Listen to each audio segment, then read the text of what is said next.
My first breathwork session was in 2013, during a time when I was deeply disconnected from myself, but didn't know it. A series of synchronistic events led me to breathwork, and it was a practice I had never heard of. No one in my life had done it. It wasn't recommended by a trusted person I knew, but by a healer who shared truths about me that hit so deeply, it led me to cry for the first time in years. If you're interested in the whole story of how I discovered breathwork, you can listen to episode 2 of the Pushing Beauty podcast, Breathing Changed My Life. The short version is that I gave it a try and felt like it was doing something positive to me. It was not a mind-blowing experience for me like it can be for some people. I was so far disconnected from myself and had such strong defense mechanisms in place that my experience was more like a de-thawing. It wasn't until I went through a breakup a few months after my first session that I found myself in a group setting with all men who were sobbing. And it allowed me to let myself cry too. And that release was exactly what I needed at the time, and it helped my heart begin to open, and it helped me to feel a little more comfortable being vulnerable. And that was just under 10 years ago, and I'm still using breathwork as my primary healing tool.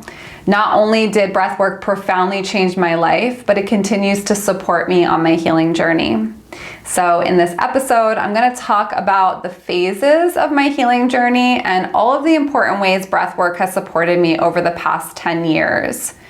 10 years is a long time. As you can imagine, we can move through all different phases of life over the span of a decade, and I've been so grateful to have this tool to support my journey.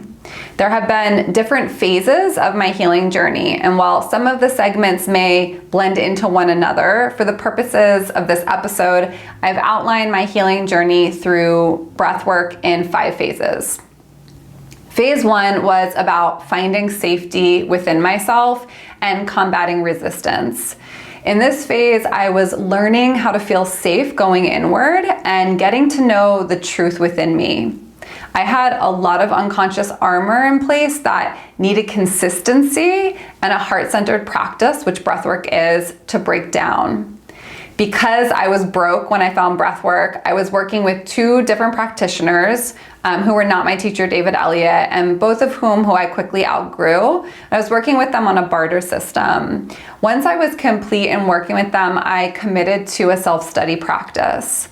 Doing breathwork solo was incredibly challenging for me in the beginning. The resistance was very strong, and I would fall asleep in the middle of my sessions, and I had a lot of anger surfacing, so I'd need to do a lot of screaming and punching the air and stomping the ground.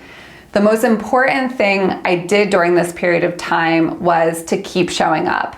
Even though it felt hard, even if I wasn't experiencing what I wanted, even if it was the last thing I felt like doing, I did it.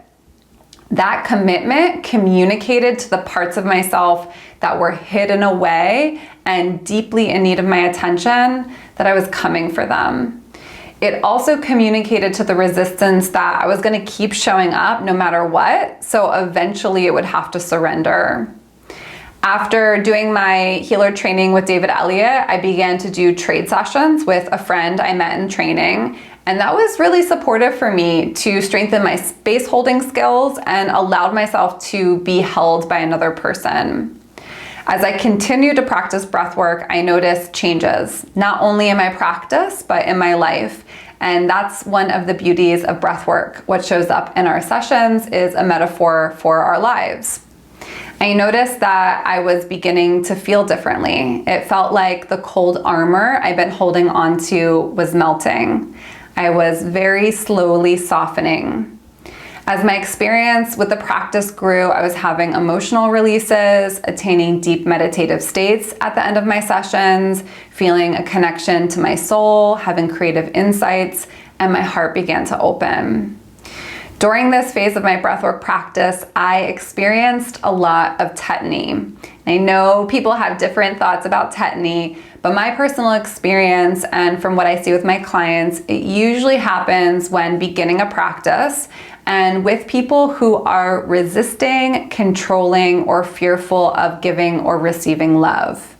I was all of those things, and I have not experienced any tightness in my hands or mouth or elsewhere in my body in many, many years. And if I did, I would be looking at the information that my body is communicating to me.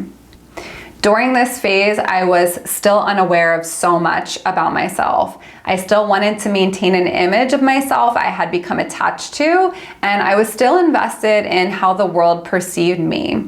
I used romantic relationships to feed my self-worth wound, and I was completely content with that. Phase 2 was about excavating my emotions and trusting. This next phase was the portion of my practice where I was learning to understand and accept all of my emotions and love and accept all of the parts of myself connected to these emotions. I've always been highly sensitive, though it was only in more recent years that I accepted that truth. When I was young, my emotions were very big. Not only did I feel deeply, but I was also absorbing the unprocessed emotions from those in my household.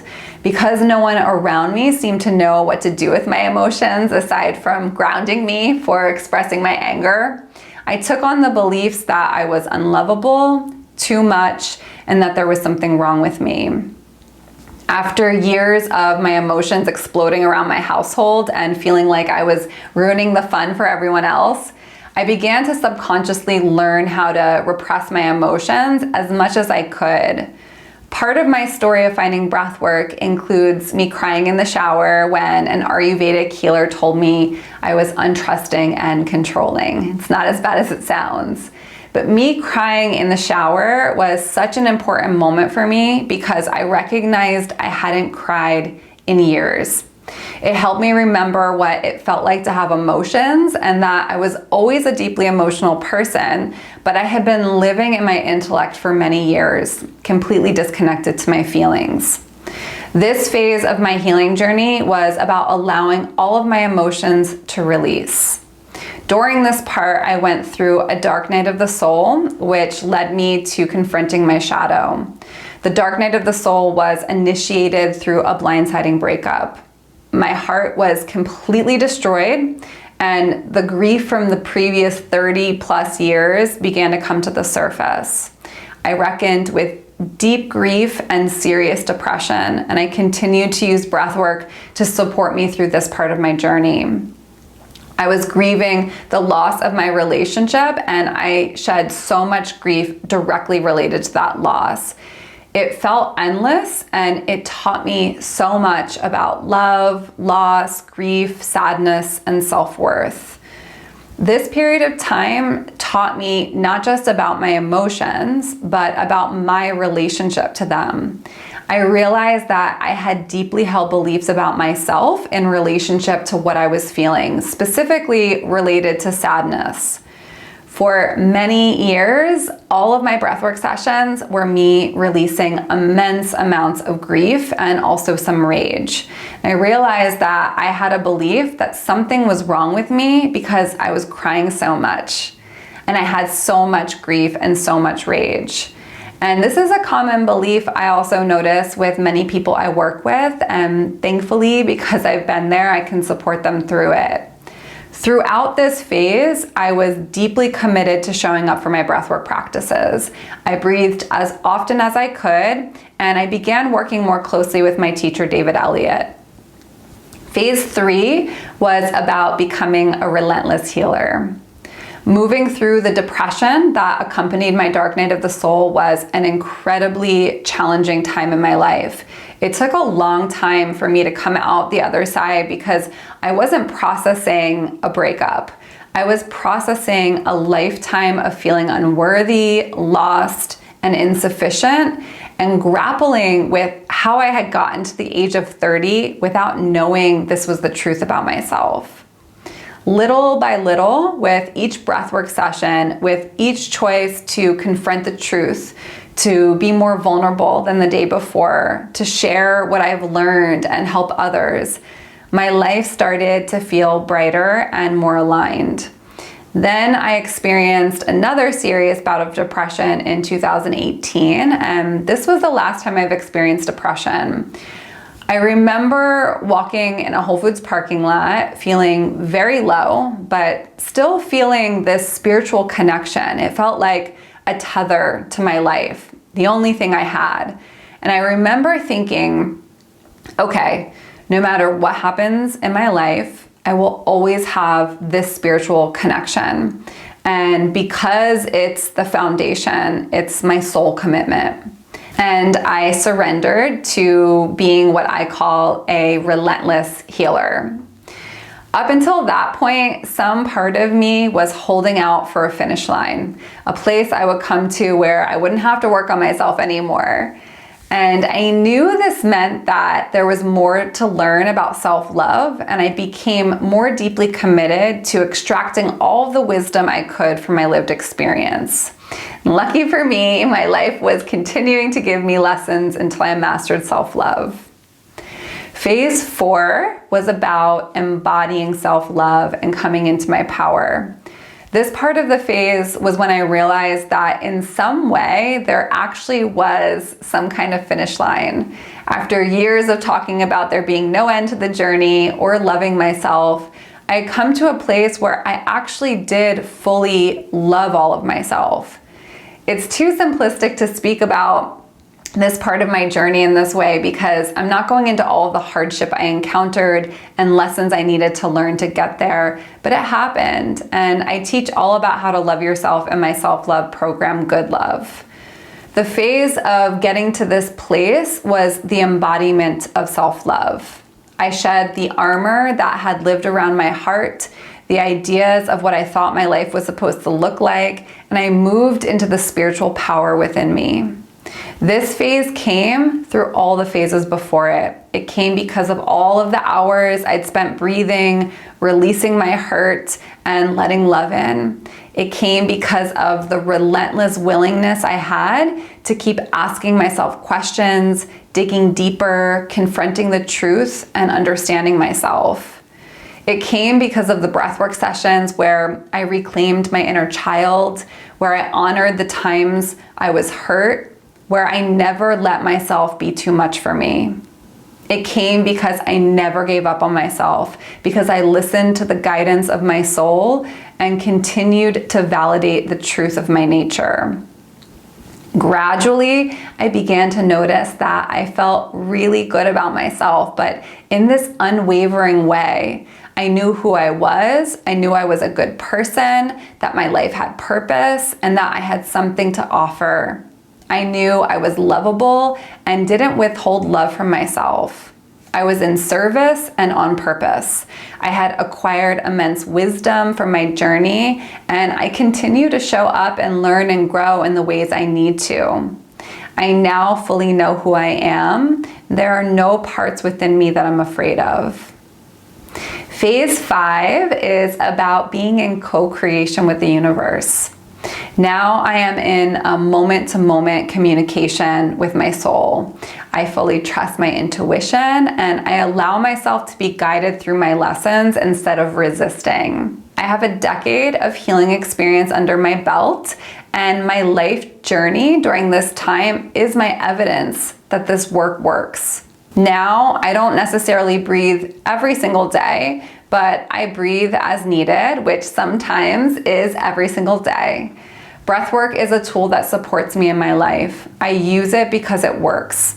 It isn't designed to get me to an end goal. It's part of my life because it supports me in feeling alive and staying clear.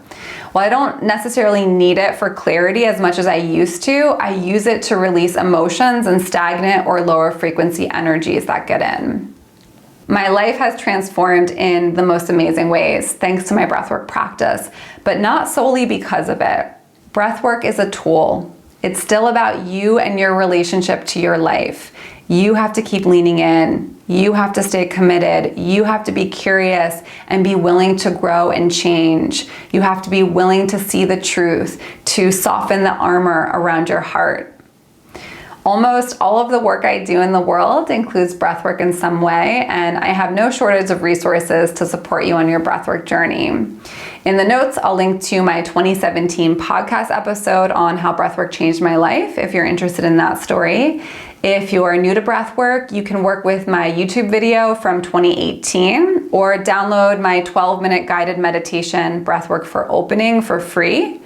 If you want something a little more structured and supported, you can purchase my kit, Getting Started with Breathwork. And if you're somebody who's ready to dig deeper into specific themes that show up in your life, I would recommend joining Divine Passage, which is a living breathwork library that includes over 29 breathwork meditations with themes like releasing sadness, clearing anger and calling on love, healing family relationships, cultivating abundance, letting go of control, and many others. I also offer one-on-one support through my 4-month program, Grounded Soul, and I have a few open sessions each month for those who want to drop in for support. All of those links are included. Thank you so much for being here with me. My next episode is called What You're Getting Wrong About Self-Love, and in it I share what self-love actually is and why it's for you, even if you think it's not.